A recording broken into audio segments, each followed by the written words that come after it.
आप सभी को एक विशेष प्रवचन माला में पूजन के पूर्व जो पाठ आए गए हैं उनकी भाव भासना दी जा रही है। गृहस्थ पूजन तो करता ही है, लेकिन पूजन करने के प्रारंभ में पाठ पढ़ने की जो विधि है, उन पाठों का भाव क्या है। पाठ तो सभी जन करते हैं,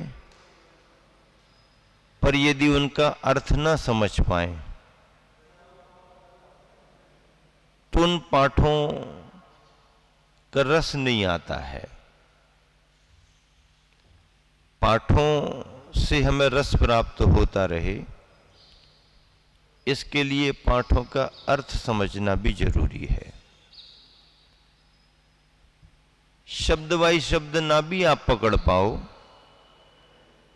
तो उसका भाव भी यदि आपने पकड़ लिया तो भी आपके लिए आनंददायी होगा। कल के दिन मंगलाष्टक से बात शुरू की। मंगलकारी अष्टक हमेशा सभी पूजन ही नहीं, धर्म के सभी शुभ कार्यों में मंगलाष्टक पढ़ा जाता है। पंच कल्याण को विधि विधान हो, किसी के घर की वास्तु शुद्धि हो, मकान का मुहूर्त हो, उद्घाटन हो, मंगलाष्टक पढ़ो। क्यों? क्योंकि उस मंगलाष्टक के श्लोकों में जिन्हें स्मरण किया गया है उनके प्रति ये भावना भाई गई है कि वे मेरा मंगल करें। कुर्वन्तु मे मंगलम, कुर्वन्तु मे मंगलम। पांचों परमेष्टि मंगलकारी हो हमारे लिए, रत्नात्रय का धर्म मंगलकारी हो हमारे लिए, सला का पुरुष मंगलकारी हो हमारे लिए, मेरे लिए मंगलकारी हो। और मेरे लिए मंगलकारी हो कहते कहते यदि इतना और कह दिया तेरे लिए भी मंगलकारी हो, तो अपना क्या बिगड़ गया। हमारा भी भला हो, साथ में तुम्हारा भी भला हो, और फिर अंत में सभी का भला हो। जैसे प्रतिष्ठाचारी पंडित जी दिग्बंधन करते हैं तो मंत्र पढ़ के पूरब में छिपन कर दिया सरसों के दाने, दक्षिण में, पश्चिम में, उत्तर में, चारों दिशाएं हो गई। पर एक श्लोक एक मंत्र और पढ़ करके फिर और ऐसा करके अंत में और जो बचा खुचा है सबके लिए।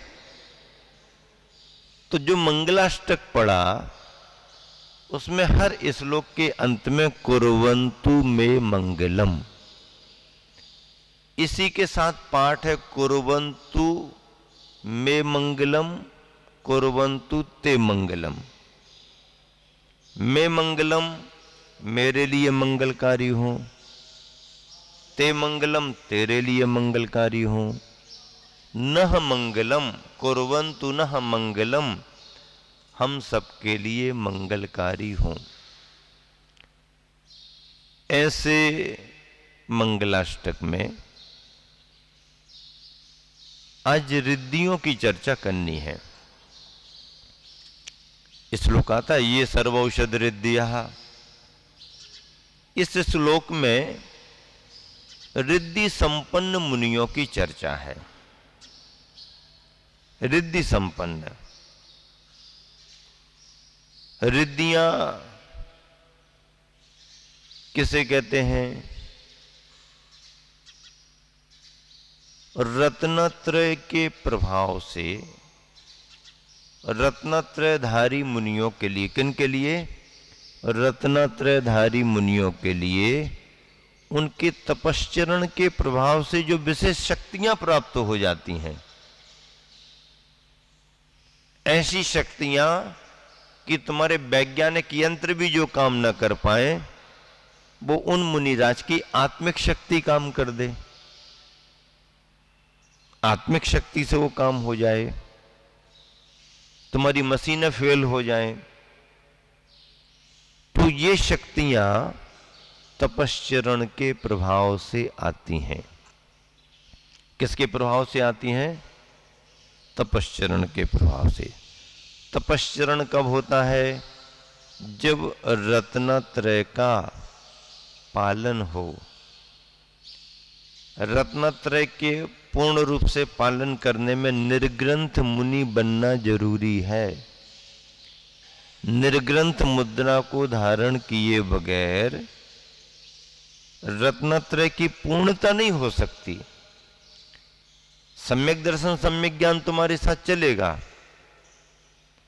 घर गृहस्थी में भी सम्यक दर्शन सम्यक ज्ञान की आराधना है, कथंचित सम्यक चारित्र की भी एक देश व्रतों की आराधना है।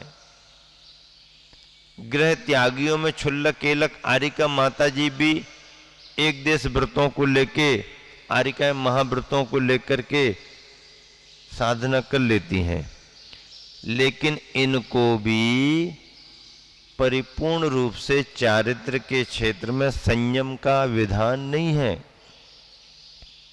अपरिग्रह महाव्रत उनको नहीं माना। आरिकाओं को उपचार से अपरिग्रही महाव्रती माना है। निर्ग्रंथ मुद्रा को धारण किए बगैर अपरिग्रह महाव्रत नहीं पल सकता। महाव्रत की बात कर रहे, अनुव्रत तो कोई भी पाल सकता है। तो ऐसे रत्नत्रयधारी निर्ग्रंथ मुनियों को उनके तपश्चरण के प्रभाव से, तपश्चरण में भी सामान्य व्रत उपवास की बात नहीं कर लेना, विशेष विशेष तपश्चरण के प्रभाव से कर्म क्षय होने के कारण आत्मिक शक्तियां प्राप्त होती हैं, उनको रिद्धि कहते हैं। रिद्धि तप के प्रभाव से अपने आप आती है। उन्हें प्राप्त करने का भाव नहीं होता, भाव तो कर्म क्षय का होता है, आत्मिक गुणों को पाने का होता है। लेकिन जब तक पूर्ण कर्म क्षय होकर के आत्मिक गुण प्राप्त नहीं होते, तो संसार दशा में ये रिद्धियां उन संतों को, साधकों को प्राप्त होती हैं। बुद्धि रिद्धि 18 प्रकार की है, क्रिया रिद्धि 2 प्रकार की है, विक्रिया रिद्धि 11 प्रकार की, तप रिद्धि 7 प्रकार की, बल रिद्धि 3 प्रकार की, औषधि रिद्धि 8 प्रकार की, रस रिद्धि 6 प्रकार की, अक्षीण रिद्धि 2 प्रकार की। ऐसा भेद जब करते हैं तो रिद्धियां कुल 57 प्रकार की हो गई। कितने प्रकार की हो गई? 57 प्रकार की रिद्धियां हो गई। इन्हीं के और भेद जोड़ने पर, जैसे कि क्रिया रिद्धि है, तो क्रिया रिद्धि के चारण और आकाशगामित्व, क्रिया रिद्धि में 2 भेद, आकाशगामी और चारणत्व। इन 2 में ये 2 भेद हैं, जिसमें चारण रिद्धि जो है ना, उस रिद्धि के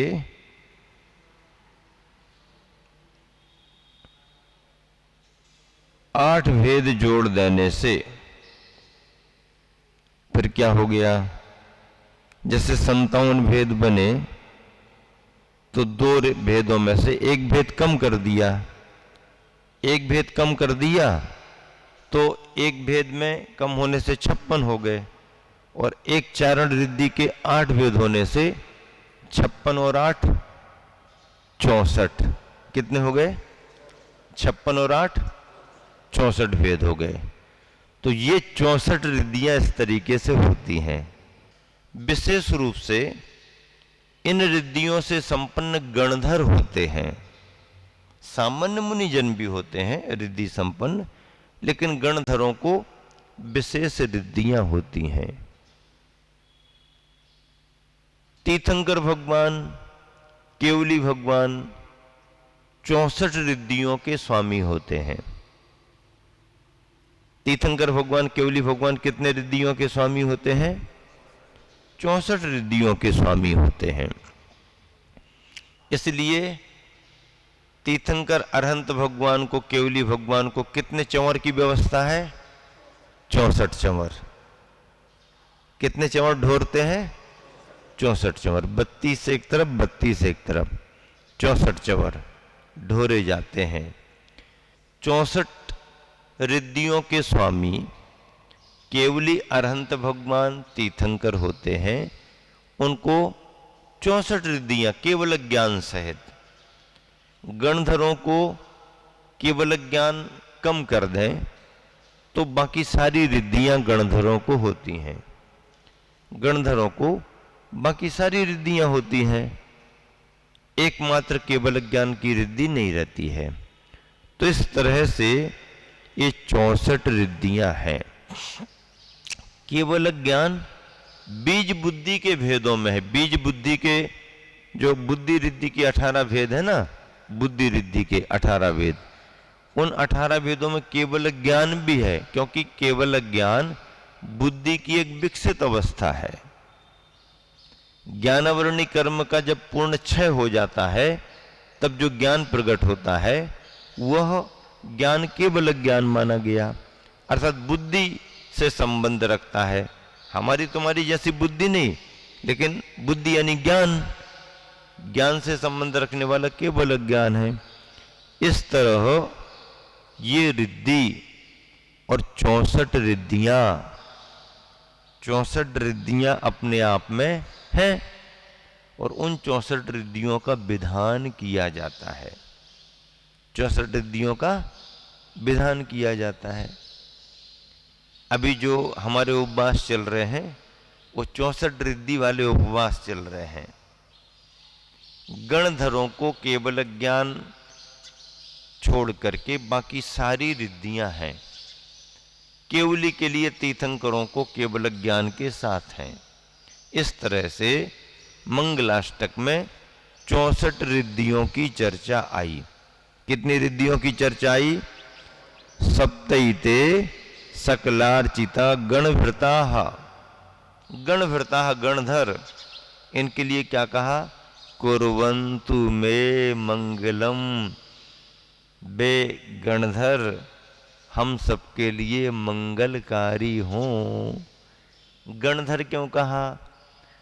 गण को धारण करने वाले, गण को धारण करने वाले। गण मुनियों के नायक, गण नायक मुनियों के नायक हैं और 12 सभाओं के एक तरह से मार्गदर्शक स्वामी हैं। ऐसे गणधर तद्भव मोक्षगामी होते हैं। सभी गणधर तद्भव मोक्षगामी होते हैं। कुछ गणधर तीर्थंकर भगवान के सामने सामने ही, तीर्थंकर भगवान बैठे हैं, गणधरों को मोक्ष हो गया, केवल ज्ञान और मोक्ष हो गया। कोई कोई गणधर तीर्थंकर के निर्वाण के बाद भी जाते हैं। इस तरह से यह गणधरों की बात हुई।